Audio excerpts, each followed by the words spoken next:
Welcome, everybody, to episode 2, season 2. Nick, I am here with Jeff. Hey. Sitting right next to me. What's up, Nick? It's been a minute. Nice to see you, Jeff. Yeah, you too, man. Opening up your home to our first live show here. This is great. I don't know. Do I look at you or do I look at the camera? I don't know which one to look at. Just in case you're watching us on YouTube, just know that Jeff is to my left. I am to his right. I'm looking at 3 Grogus. That's right, Grogu, Baby Yoda. Baby Yoda. And my what do you call it? Andre the Giant has a posse Shepherd Fairy posters. So yeah, Some skeleton athletic bobbleheads. Gotta have them. Pennywise. Remember Gail? He gave me that from our softball team. The picture. He gave me that. Yeah. That one there. The bobblehead. It's pretty awesome. It's kind of cool. It's Friday the 13th. Dun dun dun dun. October the 13th. Jeff, you got any favorite Halloween movies? Halloween? Hocus Pocus. Well, obviously, that's a good one. Gotta love Hocus Pocus. No, can't go wrong with that one. So. No, Bette Midler, Kathy and Jimmy, Sarah Jessica Parker. Yeah. That's a good one. What about you? I like that one too. Or takes me back to my childhood. I'm not huge on Halloween movies. I like the Disney stuff. Yeah. A lot of the Disney, Minnie, Mickey, Huey, Dewey, and Louie, that stuff. Did your kids watch? Is it Hubie Halloween? You gotta watch that. It's an Adam Sandler one. I love that. So it's typical Adam Sandler, adolescent humor Halloween movie. Your kid is probably the right age, I think, if I remember. Similar to 8 Crazy Nights. Yeah, kind of. Yeah. Yeah, I'm big on Hocus Pocus. I haven't watched the new Haunted Mansion yet. Yeah, I haven't either. The original one was okay. Eddie Murphy one, right? Eddie Murphy, yeah. Told a little bit of a backstory to the ride, but they're just trying to do too much. Too much. All right. We're still sticking with Haunted Mountain Visits. All right. I can't think of another name yet. Like booth review? I don't know. Yeah, I'm not sure what the football version of that would be. Let's stick to instant replay? Yeah, right? Instant. Okay, it's not instant. Yeah. Huddle it up. Huddle up? Yes. Yeah. What do you got from last week, Jeff? Yeah, I know we watched the program and we were kind of talking about the controversy of that movie and the scene that was removed of them lying down in the middle of the highway between cars, calling it highway chicken. I looked that up because I remember kids got in trouble for that, got hurt and killed. But yeah, there was actually 2 people were dead, got killed in New Jersey, and one guy was paralyzed. One kid was paralyzed, 17-year-old paralyzed in New York, who did that. It was about 3 weeks after the movie came out, was released, that they went ahead and switched it up, made the cut, and told everybody that we got to take that part out. So, yeah, he was. It's a shame that people saw that and went and did that. I don't know why I thought that was a good idea, but that's a shame to hear that 2 lost their lives and 1 dude was paralyzed.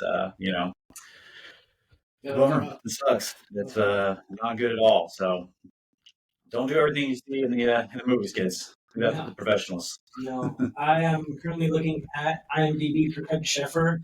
He did River Runs Through It in 1992 and in the program in 93. Halle Berry is Catwoman. She's also Storm in the original X-Men movies. She's in Swordfish, and she was great in Swordfish. We all know why. Yeah. And that's really it. There's nothing. She was in The Last Boy Scout with Wesley Snipes. New Jack City, right? And that's, I'm not really finding a lot of stuff that she was in that I remember her for, aside from those. And she's not listed in New Jack City. She had one episode. She was door closes there. She was like the girlfriend or the daughter, I think. I want to say something like that. And then you could tell from the program though that she was going to be a star. You could just see, you know what I mean? I can see it. She just owned the screen, and the way she was on it compared to everybody else, you can see that she was going to be just a huge star. And how animated she was in the right scenes, and how she portrayed that character in a lot of different senses. And then the Civil War was April 1861. So when you're off. Yeah, that's pretty close, man. I feel like Virginia was one of those swing states where they were still in the middle, where it was just right between the North and the South. Yeah. So That sounds right. I'm pretty positive that if my geography is on, I'm on about that because it's right there. It's right in the middle of the colonies. Yeah. So, do you have anything else? That was really all I had. It was not much For for Mount Mountain Huddles? Huddles. Like it. Mountain Huddles. I love it. All It's right. great. We're going to start with one of, all right, you know what? Favorite football movies. Here we go. Varsity Blues. Varsity Blues. Filmed entirely in Texas. Go figure. Released in 1999. I was a sophomore in high school. Forget that you're that much younger than me. I was already in college, man. I was 99. I was this movie. probably sophomore in college, actually. This movie was great. Jeff, what did you think about Varsity Blues? And do you remember the first time you saw it? Yeah, I saw it in theaters, obviously. Yeah, like I said, I was in college. So 99 was probably, I mean, this movie's right in my wheelhouse there, right? You're in college. I mean, they're basically in college, what they're doing. Drinking and going to strip clubs and things like that. Like, kids are basically in college. You know, it's, I remember really liking this movie. I don't know if it really holds up anymore. Um, it's, it's such a bro. It's such like a bro movie, you know what I mean?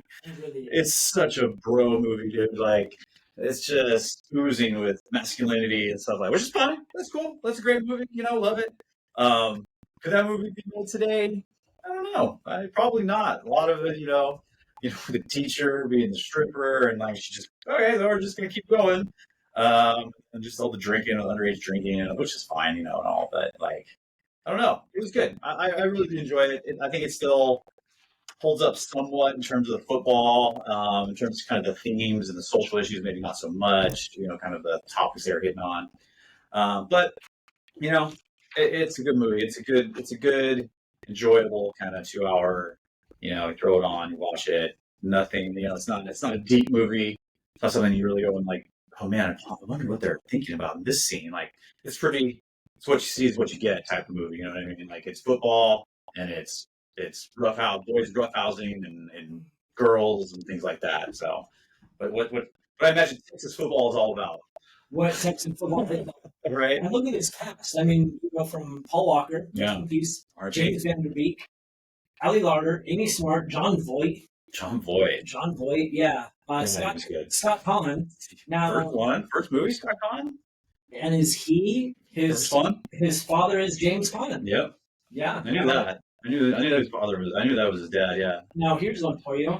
What do you think about the soundtrack? Oh, that is. I have the soundtrack somewhere. I think I just got rid of all my actual CDs recently, but dude, that soundtrack, I went out and bought that immediately. That soundtrack is legit. It's Green Day, Foo Fighters, Offspring, I believe, also some other one. Like, such a good soundtrack.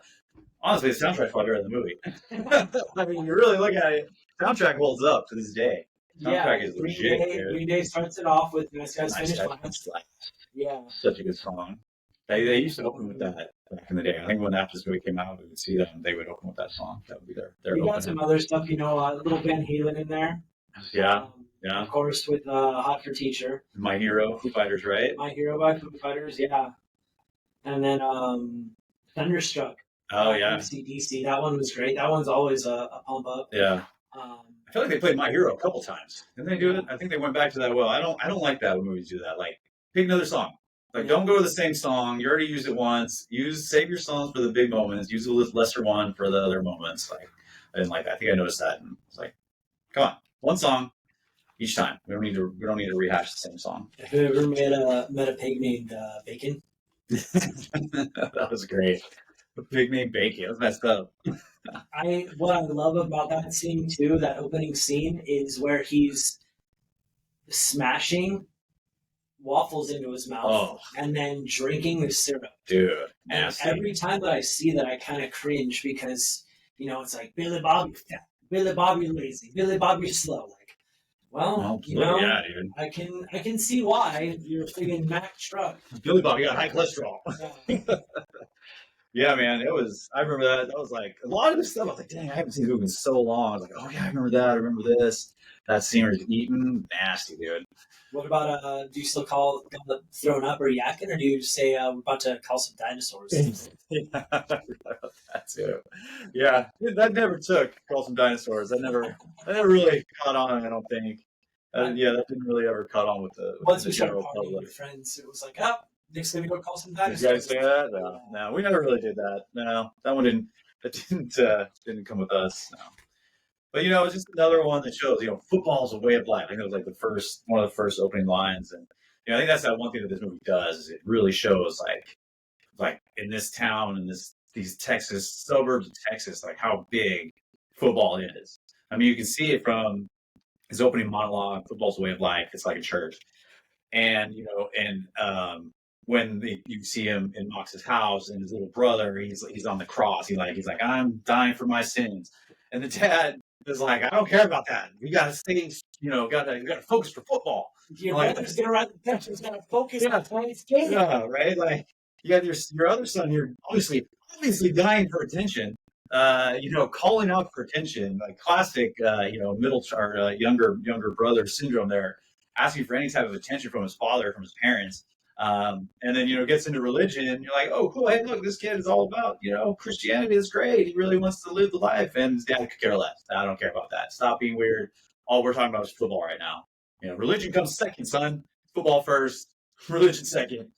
Family, probably third, fourth, fifth, somewhere after, probably after their guns or something after that. So. Darn that fucking pig. Yeah. What did you think about the Duke?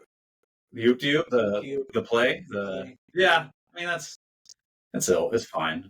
It's It works it's a in high gimmick. It does, yeah. I guess so. Would it work in high school though? I feel like here it would probably work. Here it would work. Yeah, It might work tonight. yeah. I wonder if North Torrance could throw that in their play call That'd be awesome. against Torrance. That'd be amazing. I'll be there. Yeah. If you're looking for me, There you go. Is that North or Torrance High? Torrance. Yeah, Torrance. Zamperini, people. Yep. Zamperini Field.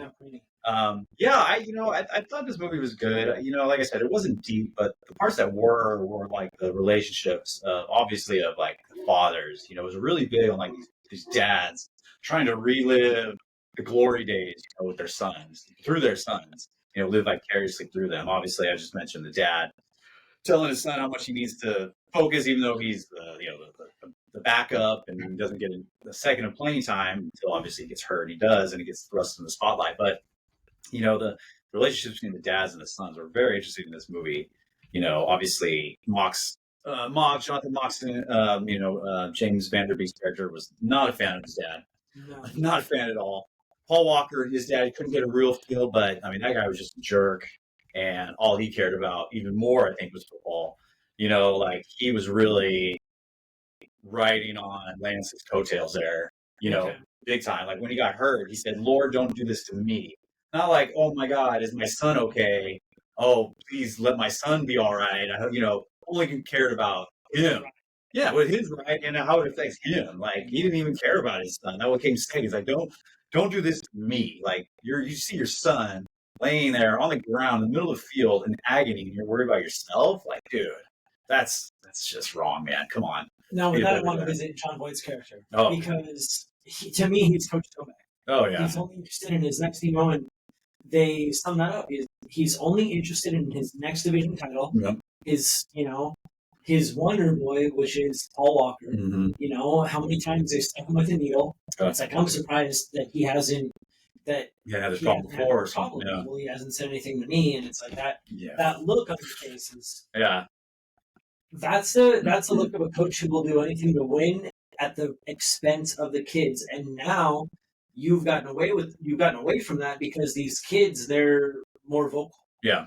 And there's no way that you can quiet them because, hey, I can't play. Like this goes back to program. Are you hurt or are you injured? Right. Yeah, we hurt injured. And he was hurt. Maybe he was injured. Maybe he shouldn't have been playing, That's a big thing, right? The toe the line, because you got to toe that line, I guess, as an athlete. You need to know. And kids, when your coach is saying, like, no, you're going to take a shot, you're fine. Like, that's, you're supposed to be able to listen to your coach. Look up to them. That's your, you know what I mean? Like your father figure on the field, on the sidelines. You should be trusting. Exactly. Yeah. And he obviously let him down, let him stray. Well, yeah. Then the same thing with Wendell. It's like, he tore something. I heard it pop. Yeah. Can you fix it? If he'll let us, we'll make him understand.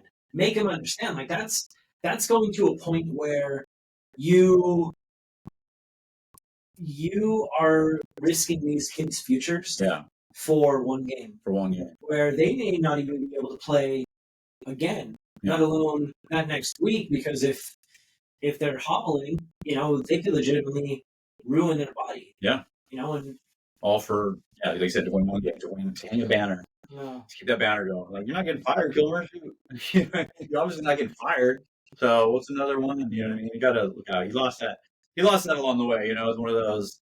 He probably was good at the beginning, and then it overtook him. Like that. No, I wouldn't say passion, even that want to win, that desire to just win at all costs. Go. So he's in so many movies. I think after this movie was released, I found out that he's Angelina Jolie's dad. Oh, you didn't know that? Yeah, I didn't know that. Yeah, and she's really good in a lot of movies. And the first movie I think I saw her in was Hackers. Hackers. Yeah. So because he was also in another movie. He was in Anaconda, right? I'm terrified of snakes. I never saw it. No plan on seeing it. Yeah. No, have any desire to watch Anaconda. Yeah, he was in Anaconda. He was in Heat. I know he was. He was in Heat. He was in Heat because he was the middle guy. Yeah. He was the guy who was telling them about all the places. Yeah. He had really long hair in that movie. I remember that. I can't remember his name, but I do remember Robert De Niro having a very good relationship with him in that movie. Yeah. And they found him dead. I think John Voight. I just think it's Seinfeld. I don't know if you're a Seinfeld guy, but with John Voight's car, Yeah, drives that car. I do. Yeah.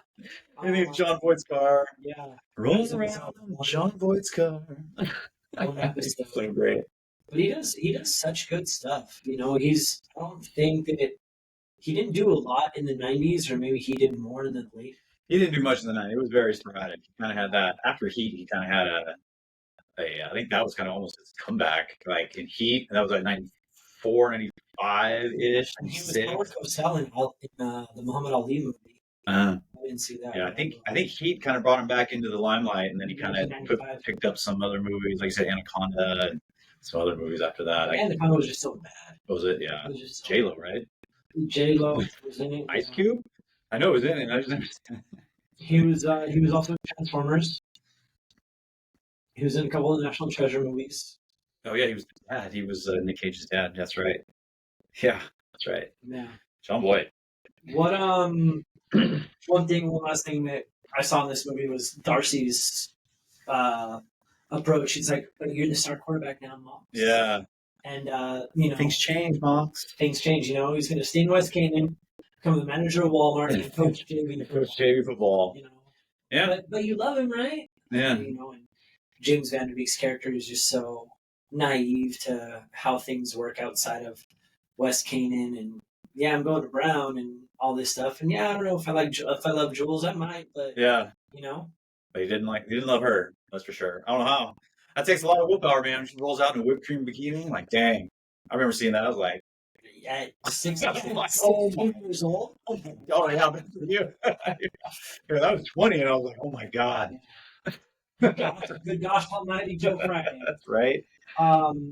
This movie is not for kids. This is an MTV teenage movie at the very least. If you have kids who are my kids' age, I do not recommend it. Even my kids' age probably watching it.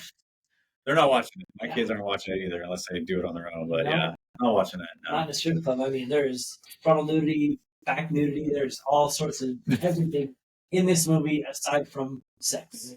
Yeah, everything but, right? Yeah. Yeah, I thought it was, like I said, it was a good movie. A couple other things I wanted to mention, Billy Bob was obviously concussed. You know what I mean? Like, obviously concussed in that. Throw him back out there. And, the doctor's there, and he's like, how many fingers? And he goes up, was it 2 or 3? And then he's like, 3? Or is it 2, whatever it was. And then just mocks him and says, oh, he's fine. You can't ask him that. You can't ask him that. We got to ask the true calls. They were holding fingers up? True. Like, really, Doc? Like that? No. Hey, doctor. Hey, you're the doctor. Maybe you shouldn't let a 17-year-old kid determine whether this kid can go back into play or not. But, obviously what we said is 99. So concussions were still not, on the forefront, right? That was still kind of like, oh, you just got your bell rung. Get back in there, kid, right? That wasn't concussions weren't really a thing. I don't even know. I mean, I guess we've heard of I them. remember having a concussion freshman year of football. Yeah, Yeah, and I was out for a week. yeah, And it was like, okay, cool, you were down. yeah, I don't remember it. yeah, And that's the thing is, you don't remember it until somebody tells you, like, hey, you were down for this amount of time. yeah. Like, I was watching you. I was making sure that you're okay. Like, what do you remember? I just remember trying to spin. Oh, really? Trying to spin, yeah, trying to spin, and then that's it. Like, bam, nothing. Nothing. So Yeah, I've never had been concussed, so I don't know. I don't know the feeling, but yeah, like I said, he was obviously concussed. Shouldn't have been back in the game. no. And then at the end, when he gets a CAT scan and he's fine, it's like, And my cat. I don't think that's how CAT scans work. I don't think you just get a scan and they're like, oh yeah, you're fine. Oh, I feel better now. Thank you for running me through a machine.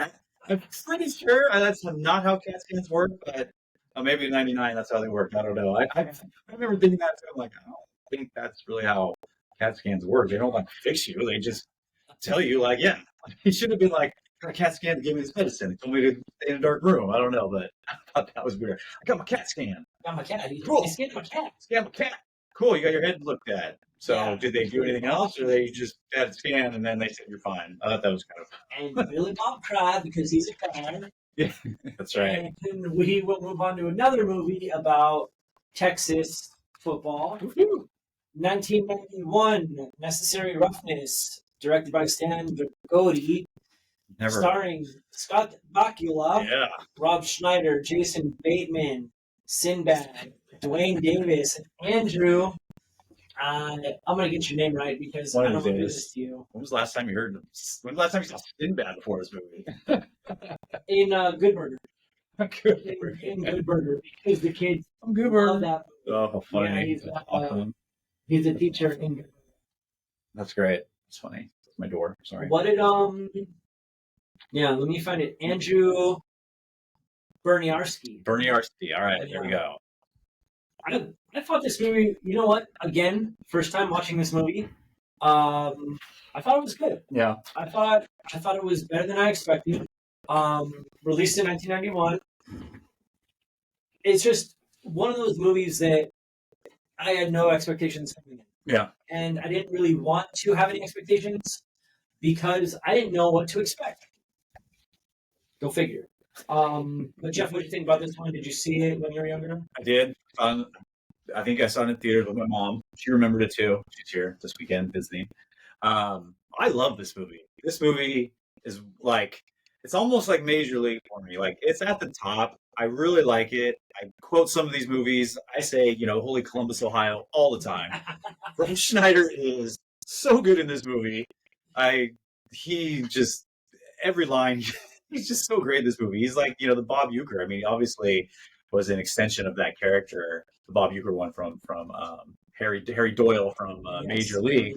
He was clearly, they were going for that. And he just absolutely nailed it. This was probably Rob Schneider 91. So early Saturday Night Live, probably one of his first gigs, back then. So I love this movie. I think it's great. Again, it's nothing, it's not groundbreaking. It's nothing like, it's not winning awards. It's not deep and, analytical. It's a fun, good, football movie. I really think it's kind of like a Major League type where that's just a fun, interesting baseball movie with likable characters, and that with likable characters that go through some emotions and come out on top at the end. It's what's hard. It's a great underdog story. They don't win the title. They win their very last game, which is great. It wasn't just like, oh, we come in here, and a lot of movies, if it was a Disney movie, they would have won every game. They would have won every single game with these scrubs. But I like that they tied the last game, and then they went on to win their main rival. So I love this movie. This movie can do no wrong for me. For anybody who doesn't know, it's about a team. But I was telling you earlier, like, I feel like it's the sequel to the program. Like, it could be a sequel to the program, whereas the program, very serious, doing bad things. They're doing stuff that could get them in trouble. Whereas this one starts off where a program that's got in trouble. They were at the top. They won, I think, 2 or 3 national titles. I think it said 3 national titles, 3 in a row. Major scandals, got caught bribing and paying the players, and then they had to basically kick everybody out of the program, and they had tryouts Like me and you could go try out. Well, not me and you. If we were in college, we could have. Not now, obviously. You know, I anybody. still got eligible. Yeah. Anybody enrolled, go out and try. They had open tryouts, and that's how they fielded the team. They played Iron Man. They had one out the quarterback didn't play both ways, but everybody else did. And then they brought in Samurai to play safety or something as the other guy. But everybody played both ways. So it was. It was. I feel like it could be easily a sequel to the program of like program on top, and then you see what happens. This is what happens when everything comes crashing down. This type of movie. I love this movie. So your first time you liked it, yeah? I did. It was definitely one of those where I saw a lot of cross references to other movies. The president of the university is also in Die Hard. Wait, no, that guy's not Die Hard. Yeah, he is. Oh, yeah, not the dean. Yeah, The dean's in some things I hate about it. The assistant coach is also in Independence Day. Robert Loggia. Yeah, Robert Loggia. He's so great. Everybody's the head coach, I can't remember what. Kaiser Elizon. He's in other stuff I've seen. Yeah. All these dudes are like in tons of movies that we've seen. I don't understand which ones they are, but yeah, they're in lots of movies. So Andrew Berniansky, he's also Zen Ethan Street Fighter. That's right. He's also in Batman Returns. He's also in Hudson Hawk. Wait, Batman must be one of the just henchmen. Probably. His name is Chip. And then he's also in Any Given Sunday. Of course. Scooby-Doo as a henchman, 2002. He's so big. And then he's one of the bikers in Chasing 2000. Oh, really? Oh, yeah. Oh, I didn't even notice. I'll go back and look now. Right. I would love to go back, and it looks like he's still acting. Probably. As far as 2021, big older biker now. But yeah, I mean, I think I was kind of looking him up too. It's like 6'5". I mean, 6'5", 250. Yeah. Former bodybuilder. Yeah. Oh, yeah. No wonder. Look, I mean, you just saw him in the program with the shirt off. He looked absolutely jacked. So yeah. Yeah. So he probably he was. All those type of movies were big dudes. Yeah, it took a second. I didn't recognize him at first. As Wyatt, the cowboy guy, I didn't recognize him, and then I think it was in the bar fight scene, and I was like, wait, pause it. I was like, is that Vladimir? And I looked it up. I was like, oh yeah, sure enough, that's Vladimir. He was Leatherface in 2 of the Texas Chainsaw Massacres. Oh wow. Yeah. Wow, that's cool. And then, but this came before the program, right? This was 1991, and the program was 93. Oh, okay. So, yeah. He's worked with Al Pacino as well. Oh, and Any Given Sunday. Yeah. And then, of course, Tony Davis is Featherstone, and then there's your South Bay connection because John Featherstone was the coach at El Camino College in Torrance. Oh, how funny. Forever. That was amazing. But a couple of things I really liked about this movie was Rob Schneider and his PA play calling. That was hilarious, just like Harry Doyle. Yeah, Harry Doyle. Yeah. Thank you. God, I was trying to think of his real name. I can't think of that right now. They huddled for a field goal. I didn't understand that. Like, all right. Oh yeah, I did. We'll go on too. Yeah, that's right. What were they going to? Trick them maybe. That's funny. I hadn't even thought that. Yeah, you're right. You don't really need a huddle. No, you would recognize a lot of these guys who got off the bus. So, oh yeah, there was the Texas State Prison bus that pulled up where I recognized Jerry Rice. Mm-hmm. I recognized Jim Kelly, and then I recognized Evander Holyfield, but I didn't think that was him because I thought they were all football players. Oh yeah, that was him, right? That was the only one I was like, who is that guy? Yeah. So also off that bus was Dick Butkus. Mm-hmm. Rest in peace, because he just recently died. That's right. Yeah, just last week. Earl Campbell, Tony Dorsett. Tony Dorsett won 2 straight Heismans, right? Or was that? No, that was Earl Campbell. Earl Campbell. Earl Campbell was in this too, yeah. Roger Craig and Herschel Walker. Yeah. Jerry Rice. Ed Too Tall Jones, also the other one I had on there. Ed Too Tall Jones. Yeah, that was such a good scene. He was barking. Oh, that was the other one, but he's like, Sinbad had a pretty good line. He's like, hey, I just want y'all to know, I think y'all are innocent. I really feel the love out here today. They just get absolutely destroyed by those convicts they were playing. That was pretty good. Archie Griffin is the only 2 consecutive Heisman Trophy winner. Might happen this year. Caleb could do it, man. I mean, he's clearly the best. Caleb's clearly the best player on the field. He's clearly the best player on the field. Yeah. Last time this game was rough. Yeah. Manu was at Tuiasosopo. Yeah. That line runs long in I mean, is that football. is that the same one? You think? You think that's with Marquez and And there's who's the other? baseball two Yeah, episodes as well. Yeah, there's a Raiders quarterback. yeah, Matt. Yeah, is it Matt? Yeah, Um, yeah, yeah. This, like I said, I love this movie. They had 17 players on the team. 17 players. That's crazy. You play 11. Everybody, non-football fans out there, play 11. So that means they had 6 reserves, meaning so you had 17 players. You had 10 playing full both ways, right? And then you bring the other two. The quarterback goes out, then bring one guy in. So that's 12. You have a kicker. 13. That's 13. He's 14. Yeah, 14. And then a couple, and a few others maybe just there. And the quarterback Packy. That's yeah. And was the Australian guy? Was he the kicker? He was the punter. He was the punter. I don't know if he was. Is he 15? I don't know if he played. So yeah. He got one snap in on that last. And he recorded a fumble, right? Something like that. Yeah. Oh, I had so many notes for this. I wonder. It's Scott Bakula. Quantum Leap. He was great in this as the 34-year-old. I paused it. I told my son, does he look 34? I feel like I look younger than him. 34 back in the day in the 90s looked way different than it does now, man. But he was probably 44. Yeah, right. Probably.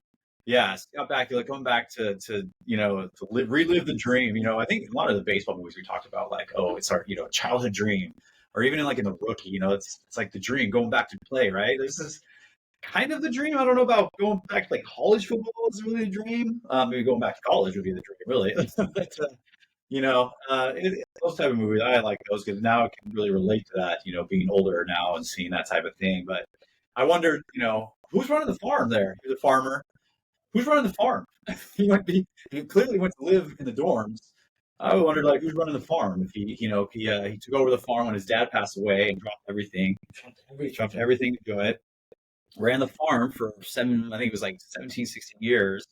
I was curious who ran the farm at the time he was gone, but that's probably it's a whole another, what do you call it? Another story. You know how old he was when they filmed this movie? Let's see, how old? 30. He was born in 54. Oh, okay. So 54, so this was 91, yeah. So he was when this movie was relatively released. So I mean that's close. Not too bad. No, not horrible. It's also one of those things where you look at it and even Dwayne Davis admittedly said that he was older and he was playing older in these movies. Yeah. And then they reprised his role for Little Giants where you got the kids. It's like, don't throw the stone hands. Don't throw the stone hands.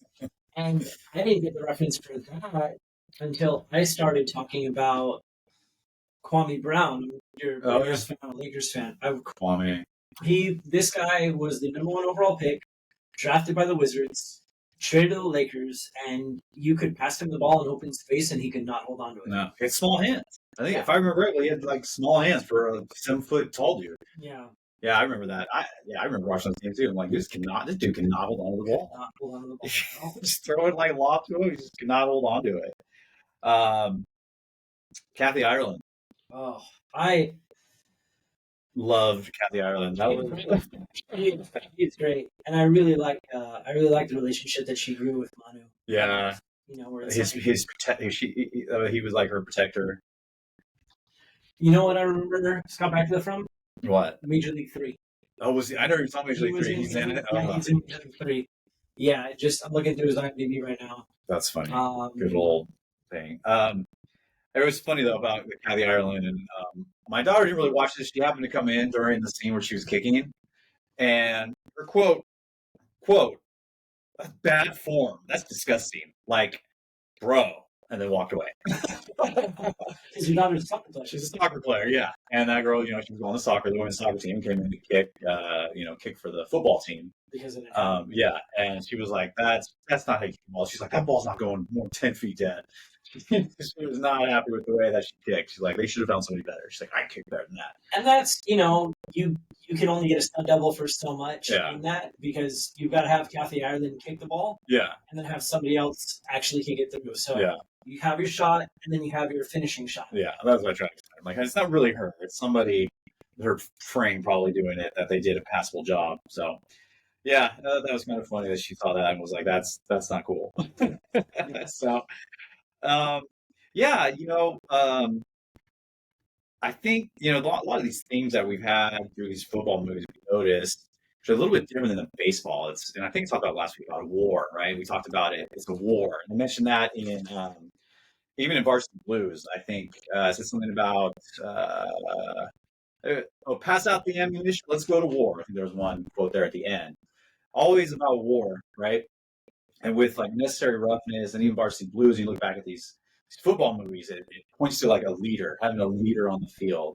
That's what the coach in Necessary Roughness was telling Scott Bakula's character. Like, I don't want them to listen to you. I don't want them to listen to me. The coach is saying, I want them to listen to you. I want them to follow you on the field. He's like, I run it all day if you want, coach. Like, I can call it. He's like, no, I don't want you to do that. I want you to lead them. And you can see that relationship grow. Like, he goes out with them, and they get in a bar fight. And, they do all that to they get closer together, and then that brings the team together so they can do better in their play, and things like that. And the other one was want to be a leader, then grow up. That was one of the what do you call it? I think the coach said to him, and the coach filled in that leader voice. I don't know if that was the coach. That may have been the girl who was that the girl said that. Oh, maybe that was whoever said that. I can't remember. I didn't just wrote that down, but. I think this theme of leadership in these movies really comes through in the football movies, just because, that is what you need. You do need a leader out on the field, that general, I guess the general would kind of be the coach, but I guess you need more like the admiral, the captain, on the battlefield doing, leading the men down the field to score. And the coach kind of filled in the leader for Scott Bakula's character, the father he kind of never had. So I really like that theme of that. It's just kind of different. It's a different theme, I think, than when you get in baseball. Baseball, you get more. It's more of a romantic game, than anything else, I think. Whereas football is obviously a more gritty and hard nosed game. No, and I agree. Baseball, it's a chess match. Yeah. You're moving pieces. You're trying to score. And we can go back and talk about that because I'm still licking my wounds from last night. Sorry, man. And one of the things we talked about a couple of weeks ago was Bryce Harper swinging a 47-ounce bat and how his swing, I'm getting off topic, but I'll get back, how his swing is so lethal. Well, not only did he show how lethal his swing was in Game 3, but he did it twice. Yeah. And he hit, it's like he connects. Yeah. And the ball is going to fly. And I didn't care to look at how far those home runs went, but you saw dudes on the roof, right? When he hit that ball, on the roof. Yeah, it's like, hey, I'm going to hit it to you guys. Just be waiting. Yeah. And to me, that's one of those things. Like, I'm really happy that I did that research because I would have no idea why is he swinging so violently. Yeah. Well, there's a reason, because if he connects, when he connects, that ball's going to fly. Yeah, this baseball and football, it's very similar to that George Carlin stand-up skit, where it's like baseball, if it rains, we go home. Football, we're gonna play regardless of if it's raining, snowing, sleet, hail. The only time that I've ever seen a football game postponed was Kansas City was in a monsoon. Mm-hmm. I think it was a Monday night game, and there was water flowing off of the seats. Oh, wow. They were showing that. And then I went to a game in Seattle, and there were thunderstorms. Yeah, there was lightning. They don't want things when there's lightning. Yeah. Because it's a metal conductor. Because that stadium is a metal conductor. Yeah. And so they don't want anything to happen. So that makes sense. Yeah. I thought this movie was really good. I wouldn't necessarily say that it's top tier. For me, it was good. The program's still better. Varsity Blues is still better. This one, if I watched it in the early 90s, if I was 8 and I watched it 9, 10, I'm sure it would have been good. Yeah. 32 years later, we're talking about this movie. I thought it held up. You've got, Fumbleia, Fumbleroosa. Holy Columbus, Ohio. I love that. I did like the split right, big 28 sweep, the halfback house pass. Yeah. That called his own number. I like it. Called his own number to get the touchdown. And I love it. That's just, to me, the play calling in football makes it. It's like, all right, cool, we're gonna run a 22 trap. Yeah. Come on, we've run that play 7 times already, and we can't. We haven't run it yet. We haven't really run it. And this movie was good. Like I said, this movie was good. It had its ups, it had its downs. I didn't really care. This was one that I didn't really care for the love story. Yeah. I didn't really see the necessity for it. Not necessity. I like how they did tie it back to her high school. Kind of like she was like, oh yeah, I remember you from high school, and he had no idea who she was. But yeah, like a love story that's unnecessary. Yeah, but that was a very interesting time. Yeah, not too bad. Was there anything else about Necessary Roughness? We didn't talk about Jason Bateman. He's not in it much, but he's always great. I love Jason Bateman. I would have loved to see a little more sarcasm from him, like how he is now. Would have been great. Him and Sarah. Yeah. Oh yeah, sure. We talked about the Dean Elias. He had a funny quote. Eternal vigilance is the price of integrity, Coach Gennaro. And then what's his name say? Oh, what an asshole or something like that. But that's not the quote. The real quote it's eternal vigilance is the price of liberty. That's actually the real quote. And most people think it's from Thomas Jefferson. It is not. It is from Wendell Phillips, who was a slave abolitionist. I think that's how they say the word. So calling for basically to release the slaves back in the day. So that's where that quote came from. He said it a little wrong, but I love all the little things like that. Every time that they didn't have many scenes together. Wally, the assistant coach, and the dean, but anytime he was around, he's always like, God, who's this guy? I love Wally. Wally's character was great. Robert Loge's character at the end, when he's like, "Win or I'll die." His last word was "Win or I'll die." Win or I'll die. Like, so dramatic. Just to use. Like you can tell, like he's never really been in that position to be the head coach. He's always like, the assistant coach, and and when the assistant coach finally gets a chance to be the main guy, it's like super dramatic and you're kind of not sure what to really say. It just makes everything over the top. I love it. He was hyped with his slack. Yeah.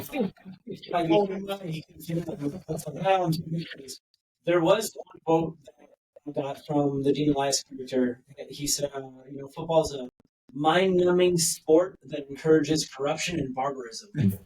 Well, and so he's not wrong, really. Yeah. With the corruption I can definitely see it. Even now, you've got people that they'll do anything to win. Yeah. And this goes back to Varsity Blues. You would risk anything to win. Yeah. What do you think of these two movies? We didn't really talk about. How is the the actual gameplay? What would you think? The gameplay of Varsity Blues I thought was a little bit better. Yeah. Than Necessary Roughness. You could see Necessary Roughness where they were a little green around the ears. Yeah. I can see that too. Yeah. Varsity Blues, you could definitely tell there were stunt doubles. Yeah. There's no way that James Van Der Beek is either he took. I wonder if he was. I think he's athletic. I feel like he's pretty athletic. I don't know why I'm thinking that, but I feel like I heard that somewhere. Why is there the meme of Dawson always crying? I don't want your laugh. I don't want your laugh. Is that? There's Davis ego problem, mate. That's so good. Yeah, I wonder how Bakula, if he did it. He looked. Yeah, a lot of the shots were far away, or like he was in the dark. Like his face was kind of shadowed, like at the beginning, the opening scene where he was thrown to that dummy in the field. Yeah. A lot of it was from far away. I'm curious to see how well he can throw, but yeah, I agree. I think Varsity Blues was a little bit better. I think both these movies were better than the scenes in Remember the Titans. Like I said, I touched on that last week. I didn't think the scenes were actually that great in that movie. Well, because they fumble and they keep going away. For God's sakes, man! Somebody playing football once. Oh my God! You're gonna search them. Wait, yeah, for the wrong team. Safety. Yeah. All right. That's gonna wrap. Next week we are going with Al Pacino and Jamie Foxx. All right. And Dennis Quaid. I was going to say Dennis Quaid, yeah. Dennis Quaid. That's right. In Any Given Sunday. And then Keanu Reeves and Gene Hackman in The Replacements. Never seen that one, so I'm excited to watch that. I feel like I've only seen Any Given Sunday like once. I remember seeing Any Given Sunday in school as well. We went to the movies a lot. I don't really remember them. I remember the eye. I remember the eyeballs vividly. As I mentioned, snakes freak me out. The other thing that really freaks me out is eyeballs. I am freaked out with eyeballs. Thank you for listening. Thank you for watching. Be sure to follow us on Spotify, subscribe on YouTube, like, comment, follow, and share. Thank you. All right. Very much. Go Coyotes.